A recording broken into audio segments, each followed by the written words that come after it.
Before I get into Jose, as far as why I believe that DeAndre Hopkins, what are the benefits and why it's possible for him to break the 2,000 yard mark, or if he won't be able to, let me list some of the detriments that he had to suffer with the indignity in the last 3 years of his career. I mean, what do we always say, Jose? Quarterback and coach. If you don't have one of those, if you don't have any of those down, you're not going to do much on offense. And I mean, Jose, without making this too much about the Cardinals, but I gotta bring this up. I mean, I honestly think, and I'm not exaggerating, you and I could have come up with a better offensive game plan for the Arizona Cardinals than Cliff Kingsbury did in his tenure with the Arizona Cardinals.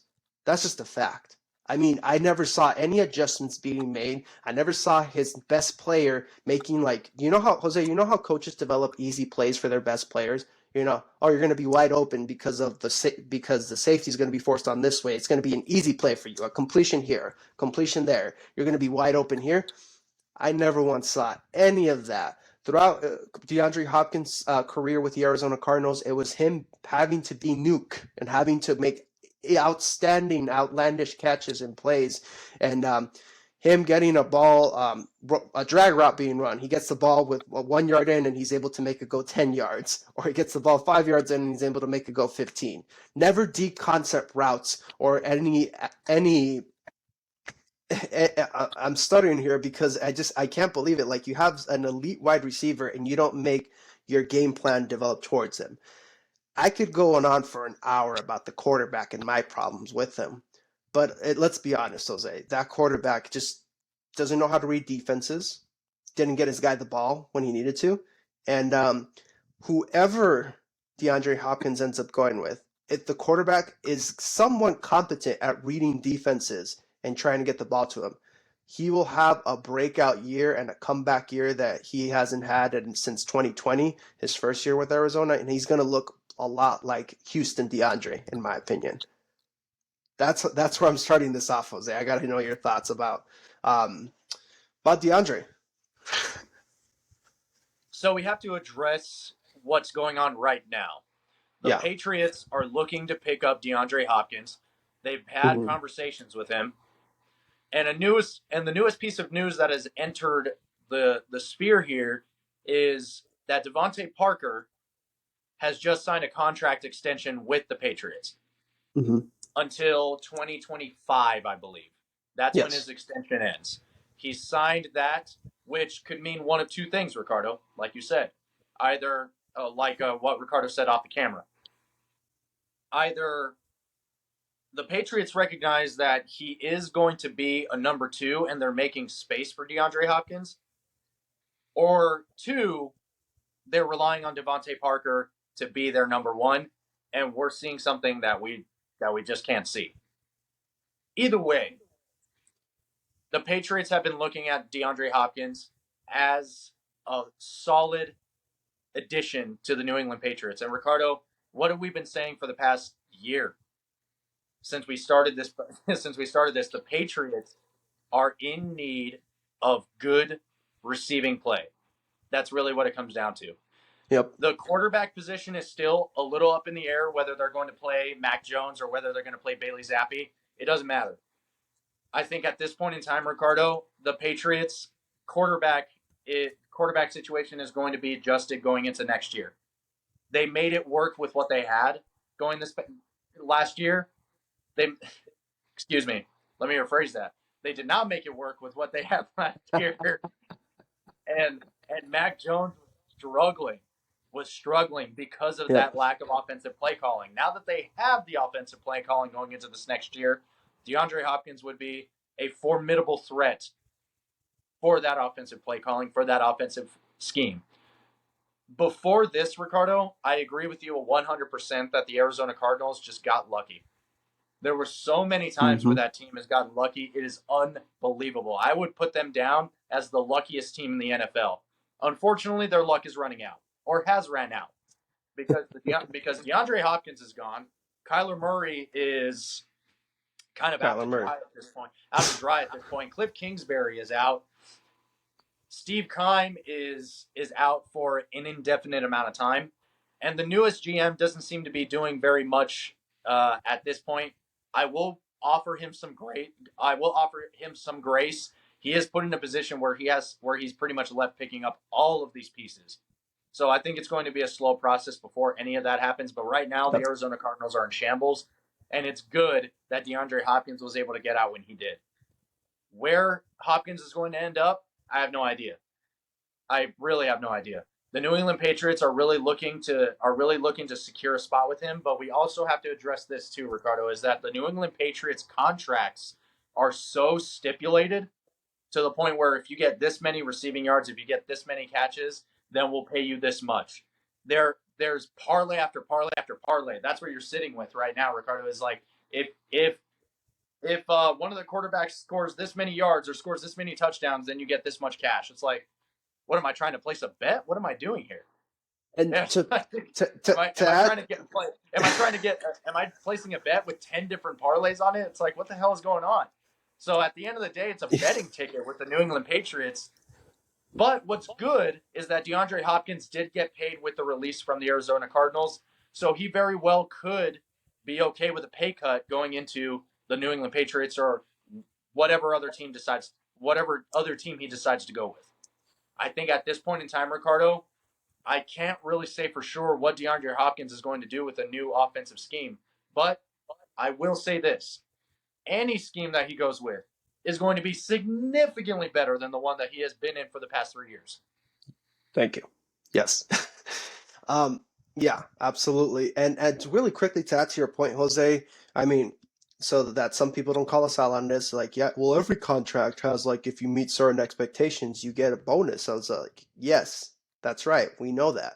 We know that these contracts have like certain requirements in order to gain 600,000, maybe a million if you break like some some expectations that were required for you on that contract. But what Jose's saying here is that it's a lot more incentivized contract than guaranteed in New England compared to the rest of the league. We know the rest of the league has these incentives like to try to get towards the end of the year, but New England, your contract is very much dependent on how you perform. On Like those incentives, yeah. on those incentives. Like if I had to guess like a percentage, Jose, as far as you could lose like 30% of your season like salary if you don't meet those incentives. So that I agree with you there. It's just like that's why that might be why DeAndre Hopkins is hesitant to go with the New England Patriots and the quarterback situation as well. I don't blame him for being like, well, I was just in a very shaky quarterback situation the past 3 years. Do I want to go with another uncertainty or do I want to go with something that's more sure? The Patriots have to do whatever it takes to get DeAndre Hopkins into the building because he will definitely change life on the offense. Just being there, being a veteran, and teaching those quote-unquote receivers how to run routes that you guys already have over there and how to like some little tricks here and there, and he'll definitely get the majority of the coverage and the defensive blanket dropped on him, so it'll leave some openings for the other players, i.e. Devontae Parker, what we just talked about. So I'm going to play devil's advocate here, Jose. I'm going to say he signs with New England because he trusts Belichick. I agree with you. I don't think he's going to get to 2,000. Part of the reason is not because it's his first year in a new system, but it's Bill Belichick, dude. I mean, if he sees a weakness in a defense and it's like we're going to run the ball 50 times today and you're only going to throw it like 10 times, you very much have limited opportunities to get increased stats. There's a reason why it was so outrageous that Randy Moss and Rob Gronkowski got the stats that they did, because Bill Belichick is very much, what does this game plan help us most to win? We're here to win. We're not here to get stats. So that's one of the reasons why if he signs with New England, I don't think he's going to break the record. But like you said, Jose, he's going to he's going to have a bounce back season for him, and he's going to remind a lot of people that forgotten about him who he is, that he's an elite core of receivers, definitely top 10, like disrespectful the way some people are talking about him. So he's going to have a bounce back year, whether it's in New England, whether, I don't know, I'm going to throw teams out here, Jose, maybe the Jets, whoever. If he chooses Kansas City and he's like, try to like make an unstoppable team with Kansas City, whatever he decides to do, he's going to have an incredible year, no doubt about it. But the topic of this episode is breaking the record. I don't think he's going to break the record this season. So I'm good to move on to the other two guys here, Jose, who we think might break the record. Honestly, Jose, I think these two guys have the most probability to do it compared to the other ones. But I agree. we're gonna say why. So we're gonna start out with the player who's been an argument as far as the number one receiver in the league, who's had back-to-back outstanding. No, not back-to-back. I should slap myself in the face. 3 outstanding seasons as an NFL receiver leading up to his career. Former LSU Tiger. We got Justin Jefferson, who had the catch of the year last season. Don't think we forgot about that against Buffalo. 4th and 10 on 4th down, snags it with one hand. People forget about it because it's regular season, but it was still the catch of the year in my opinion. Jose, what are your thoughts on Justin? So we had mentioned Justin a little earlier when we were talking about Cooper Kupp. Justin Jefferson is the physical guy, right? Mhm. He runs the tightest of routes in the entire NFL, probably the best routes in the NFL. Right? He's able to get open and he's able to out juke and outmaneuver any person that's guarding him, right? Mhm. Where Cooper Kupp is very anticipatory, right? And he sees it before it starts to develop. Justin Jefferson very much acts in the moment, right? And he can do that. It has worked out for him up until this point. Ricardo, his stats alone going from 2020 going into this past season, 2020 he gained 1,400 yards flat, even, right? Pretty solid for a rookie receiver, right? I would say. 2021, Yep. 1616. 2022, 1809. He's on an upward trajectory at this point, Ricardo, and there's really no signs of stopping him, right? He has gotten reception after reception, much more so the previous year, right? Literally 20 more receptions per year. 88 in his first, 108 in his second, and 128 in his third. Literally 20 more receptions each and every year, right? His average has dropped from 21 to 2022, but it's not like that matters anyway, right? What matters is that he's able to get open, he's able to get those targets and take advantage of those targets, and he's done so every single year. Going into next year, Ricardo, I think for him, it's very likely that he is going to hit that 2,000 yard mark, right? If he continues on this trend, because we also can't forget the other receiver on the opposite side, and that's Adam Thielen. Mm-hmm. That receiving core over in Minnesota is solid, Ricardo. If one person doesn't get it, the other will. Yeah. So we can't deny that. And he's able to make it happen with a quote unquote scrub at the quarterback position. Yeah, no, absolutely, Jose. Like Justin Jefferson, he's the guy. He is the guy up there. Like you can throw him up there as far as like argument for top receiver, not just because of what you said about like athleticism. Well, no, scratch that. Not just because of what you said about like how he's able to make stuff happen in the moment, but he's so much stronger than what he looks like.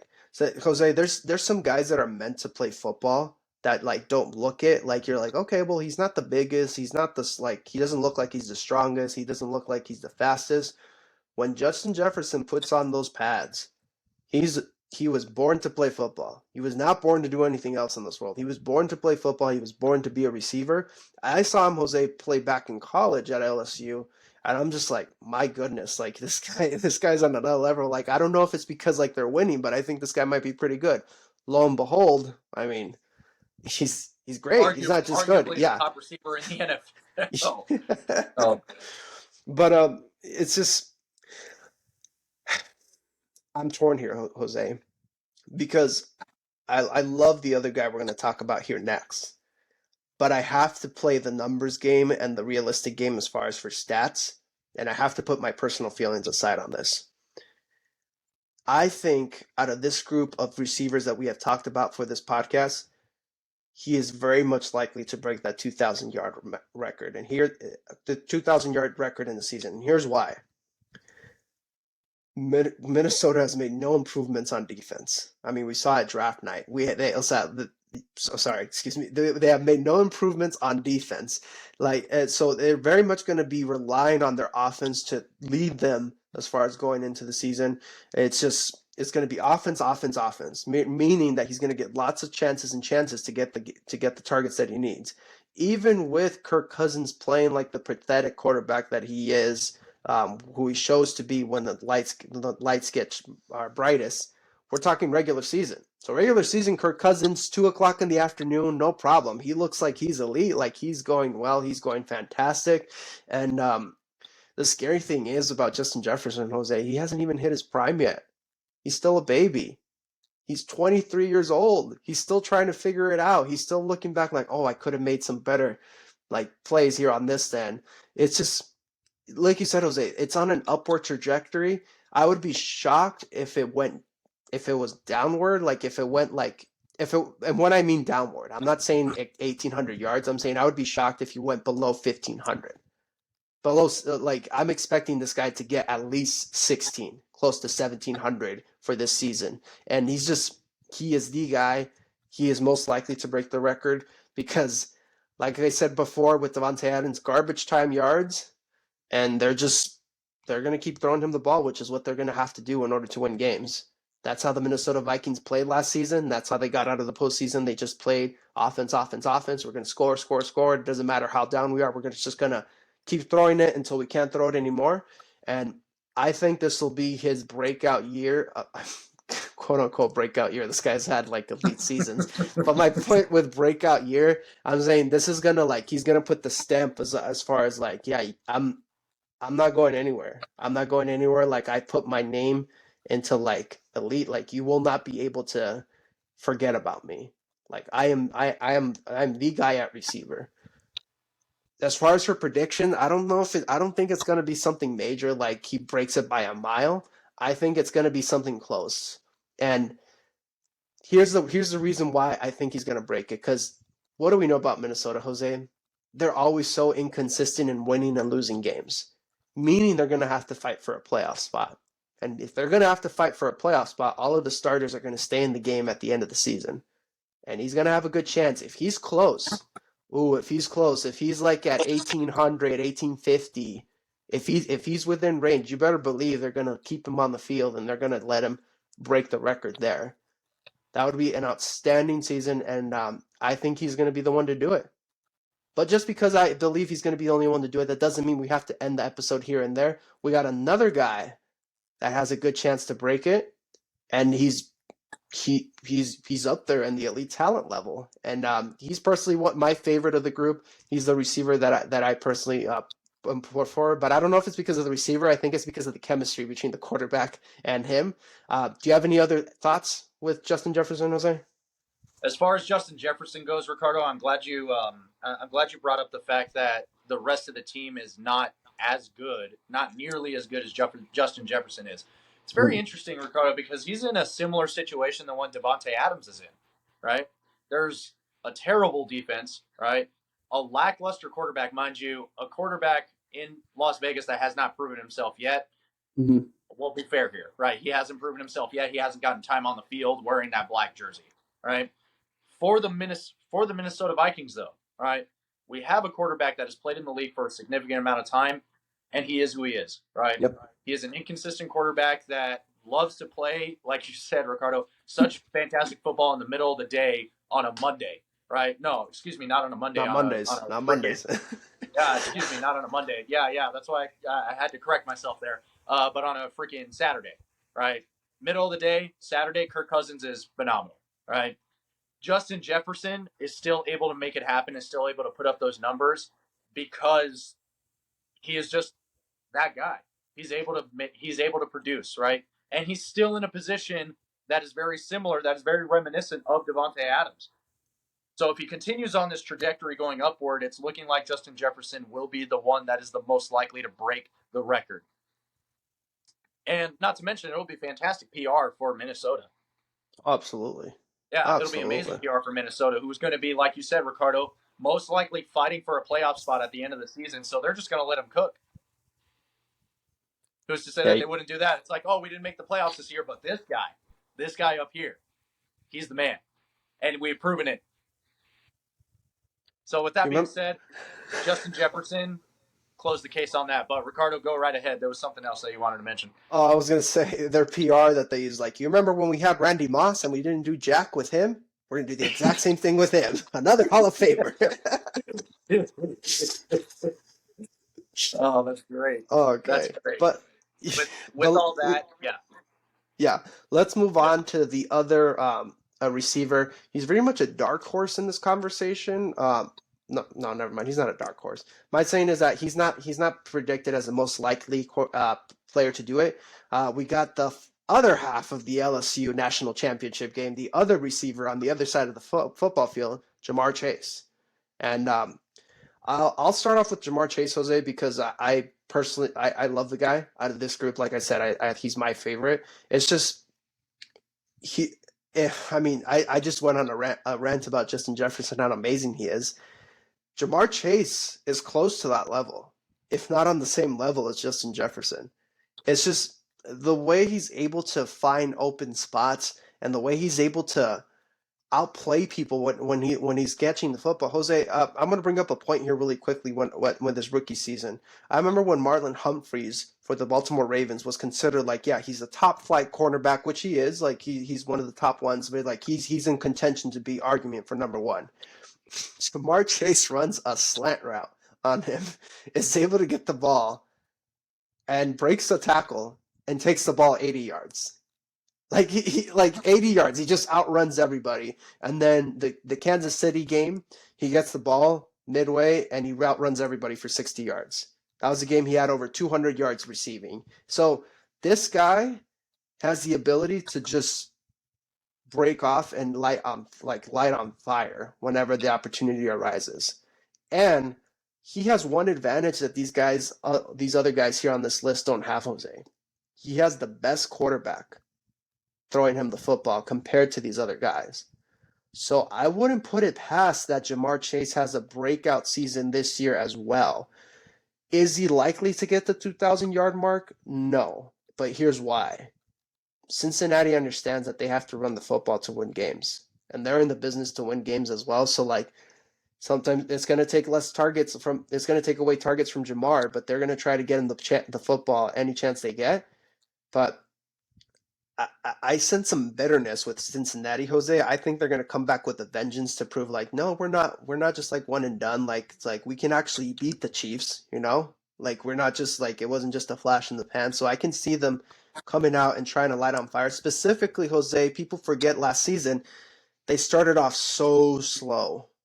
So slow. Like they were at a point where they were under 500, and then it was a Thursday night game against the Miami Dolphins that I'm like, okay, it feels like they're finally back on track.